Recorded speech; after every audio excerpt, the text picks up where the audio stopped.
somebody out of nothing into existence, bring someone out of nothing into existence, and basically, it's like the Frankenstein problem, where what if you created, Frankenstein's monster, you brought something to life, and it's a new being, never existed before, and it wakes up, and then you instantly start putting it through these trials and, like, beating it up and tough love and all these things because you're trying to make it stronger and make it into something.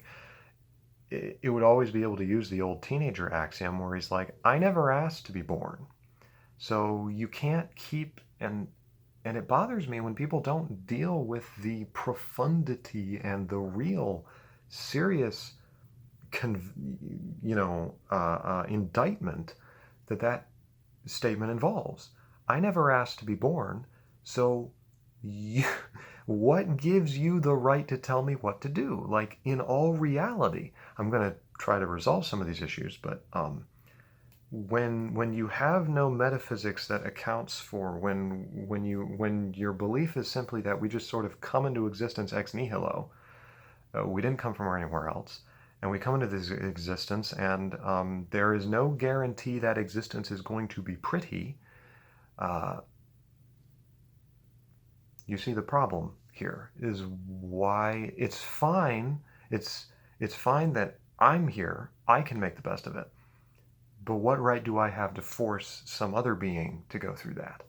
Um, that's the nihilistic problem, and I don't feel like people address it seriously. Um, and so I bring that up because it seems to me the only way that you can resolve this in and these are things that I addressed probably far too vaguely in my starry laughter thing, which I don't know if anybody actually knows about that. It's this very philosophical, probably melodramatic thing but it's still very important to me, that I did on the channel, and you can probably just look up starry laughter and should find it. But um, the only way that you can resolve this problem that I can see is if you introduce some kind of a metaphysics of a pre-existing state. And the pre-existing state, excuse me, um, reincarnation I think would work, maybe, but I think ideally what you want is a pre-existing state where everybody who comes down here agreed and wants to do so that they already agreed that they're going to go through these things. And so that all of a sudden existence really does take on this very teleological, purposeful existence, and you have to bring in, in a lot of ways, you have to bring in some idea of a god, or at least some idea of spirit, or something like this. And people, for obvious and for obvious reasons, are very uncomfortable with this. Um, but you see a lot of my religious convictions coming into this, and so in going back to the family, that's why this project should continue. I'm not just simply going to say, um, you should have children because your genes told you to, which that's a whole other video. I'm not going to get into that right now. Um, but I suffice it to say, I am very upset with with with people continually mentioning that. Is very frustrating. Anyway, that's not why you're having kids. I think the only way, I think where we're going is where things are unfolding so that it's becoming harder and harder to take our own conditions of existence for granted anymore. And we're starting to realize more and more and more things that we just kind of took for granted without there being any foundation underneath them. Like Nietzsche, talking about once you take out the foundation, and there's nothing to stand on, and you have to come up with something else that's more robust, that can't be destroyed. And I think that's what we're experiencing very much now. People are really starting to question, even if they're not fully aware of how profound their questioning is. They're questioning it, and I think we're going to have to start coming up with some more solutions. Mine come from, well, obviously they come from my religion. I'm a member of the Church of Jesus Christ, but um, it's not like I read them from a handbook or something. I mean, you'll find answers in the handbook, but I've thought about these things for myself, and I found that the you know I've tried to subject the things that have been taught by my church to these things and distinguish between. Anyway, I'm not going to get into that right now, but this is getting into a lot more than I thought I was going to get into, and I'm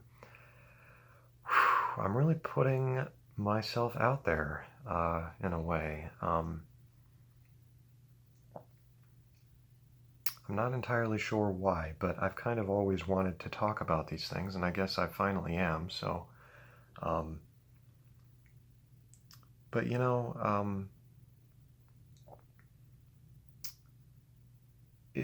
that is why I'm bringing up the family, because that is my explanation for why um, I think it's important to distinguish between the biological realities and these notions of the masculine and feminine as principles that kind of exist more on a spectrum and are flowy, and you can sort of people can act in a more masculine way and they can act in a more feminine way, and you can talk about them like that. But you can't completely rid yourself of the biological realities, because and where I have a lot of beef is where people talk about these biological realities and don't seem to remember. They don't talk about the family. They just talk about it as though, no, you're born this way with this organ or this or that thing. And yes, that is true. And why are you born with that? you know, because there's a divine project unfolding itself here, and we are providing. My parents provided my spirit, which existed before in some kind of a reality or some place, and that spirit wanted to come here for some reason to accomplish certain things and also to experience a material existence. And you're trying to provide that for other people, and so you can't get rid of the for those reasons you can't get rid of the biological realities of the organs of the sperm and the ova, or however you want to divvy it up. Um, and so, as that is the case, um, yeah, I think that's everything I wanted to talk about. So, taking you on a wild roller coaster through my brain, which I didn't really intend to do, but I wish I were more. Sometimes I wish I were more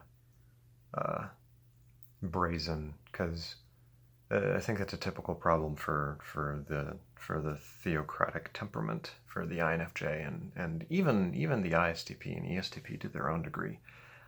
Just definitely not, and maybe not even really that, but definitely the problem for me is that I think and perceive things in a very straightforward.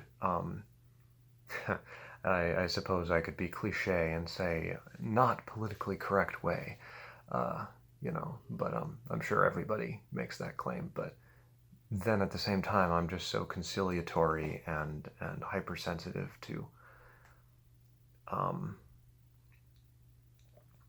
how other people will react, and I don't want to be saying. It's not like I've said anything that controversial, but and I don't want to just be doing it as sort of a oddly egoistic project where it's like, haha, look at me, at how controversial I am. Because anyway, it's not that I'm being controversial, but I think I'm good. I think that's everything I wanted to talk about. Actually, it's a lot more than I was originally going to talk about. But maybe it's for the best, because I kind of wanted to get some of these ideas out there. If you have questions, I can do my best to try to elaborate in the comment sections, um, and give more of my thoughts. But anyway, talk to y'all later.